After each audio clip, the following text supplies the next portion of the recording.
بسم اللہ الرحمن الرحیم۔ بنیادی ضروریات، ہر شہری کا حق۔ بھائی اور دوستو، اللہ پاک نے انسان کو بنایا اور زمین میں اس کے لیے تمام رزق کے سامان فراہم کر دیے، جو ظاہر بھی ہیں اور باطنی بھی ہیں۔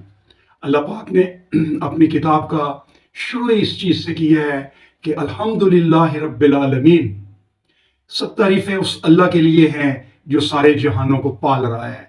اللہ تعالیٰ نے جب انسان کو بنایا تو اس کے پالنے کی ذمہ داری اس نے اپنے ذمہ لی۔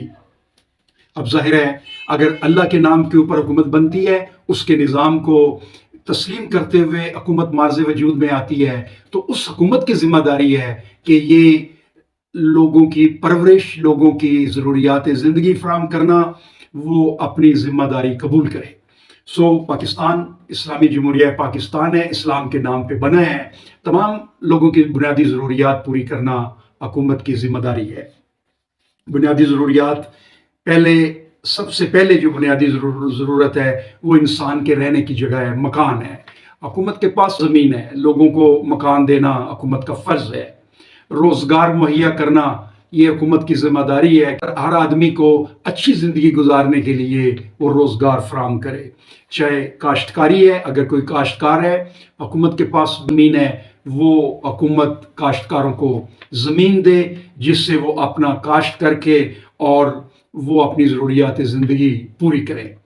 زمین اس کی، جو اس کو کاشت کرتا ہے، اسی کی ملکیت ہے اور وہی اس کا ذمہ دار ہے اپنے رزق کمانے کا بھی اور اس کو ڈیولپ کرنے کا بھی۔ وہ کاشت کرے، مشینوں کے ذریعے کرے یا مینولی کرے، وہ اس کے اوپر ڈیپینڈ کرتا ہے۔ دوسرا روزگار کا ہے، فیکٹریاں ہیں۔ فیکٹریاں یہ روزگار اور فراہم کرنے کا بہترین ذریعہ ہے، اور اس سے آپ پروڈکٹس بنا کے باہر ایکسپورٹ کرتے ہیں، فارن ایکسچینج ارن کرتے ہیں، اور اس طریقے سے ملک ترقی کرتا ہے۔ تمام فیکٹریاں جو ہیں، حکومت ایسی فیکٹریوں کا نظام بنائے جو اس میں کام کرنے والے سارے افراد اس کے مالک ہوں، وہ کسی فرد واحد کے پاس نہ رہے۔ اللہ پاک قرآن پاک میں فرماتا ہے کہ ذرائع رزق جو ہے وہ لوگوں کے لیے کھلے رہنے چاہیے، وہ لوگوں کے پاس ہونے چاہیے۔ فیکٹریاں ذرائع رزق ہے، زمین ذرائع رزق ہے، یہ لوگوں کی ملکیت ہونی چاہیے۔ اس کے لیے جب لوگ کام کریں گے فیکٹریوں میں، ان کی اپنی چیز ہوگی، وہ محنت سے جاں فشانی سے کام کریں گے اور اس سے خوب منافع کما کے وہ ملک کی ترقی کا باعث بنیں گے۔ جو لوگ دفتروں میں کام کرتے ہیں، حکومت ان کو ریکروٹ کرے، مختلف محکموں میں، مختلف وزارتوں میں ان کی ذمہ داری لگائے، ان کو روزگار فراہم کرے، اور یہ روزگار فراہم کرنا حکومت کی ذمہ داری ہے۔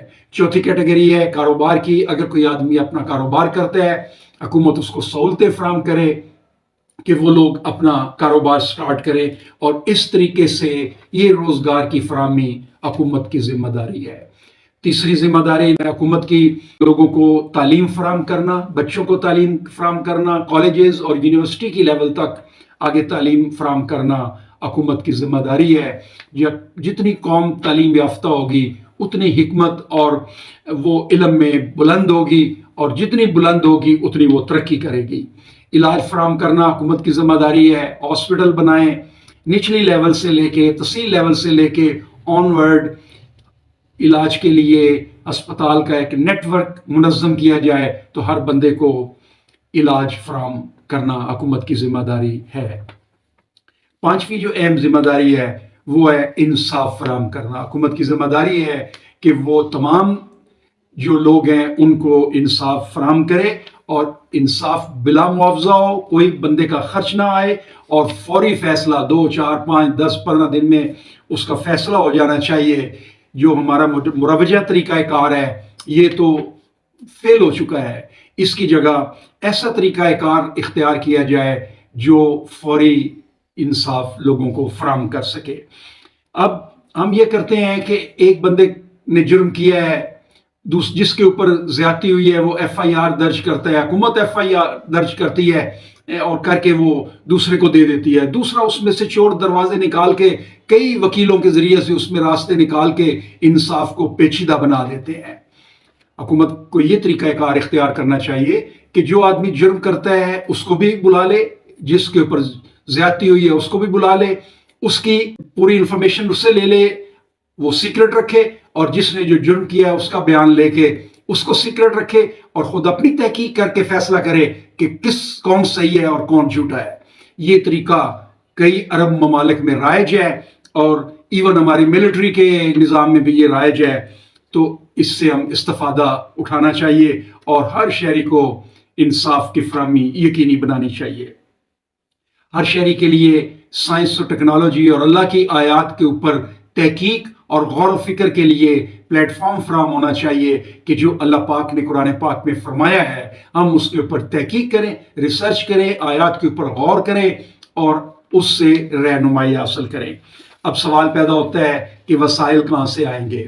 وسائل زمین کے ہیں، وسائل آسمان کے ہیں۔ جب اللہ کے نام کے اوپر حکومت بنتی ہے تو اللہ زمین و آسمان سے اپنی رحمتوں کے دروازے کھول دیتا ہے۔ جب وہ لوگ نیک پاکیزہ کردار کے ساتھ انسانیت کی خدمت حکومت کر رہی ہوتی ہے تو اللہ تعالیٰ آسمان سے بارشوں کے ذریعے اس کو فصلوں میں خود کفیل کر دیتا ہے۔ تو زمین سے اللہ پاک اس کے لیے معدنیات، تیل، گیس نکالتا ہے، جس سے وہ قوم جو اللہ کے آیات کے اوپر چل رہی ہے، جو اللہ کے قرآن کے اوپر چل رہی ہے، جو اس کی عبادت کر رہی ہے، جو اس کے ہر احکام کو مان رہی ہے، اللہ زمین و آسمان سے اس کے لیے اپنی رحمت اور اپنے وسائل کے دروازے کھول دیتا ہے۔ وما علینا الا البلاغ۔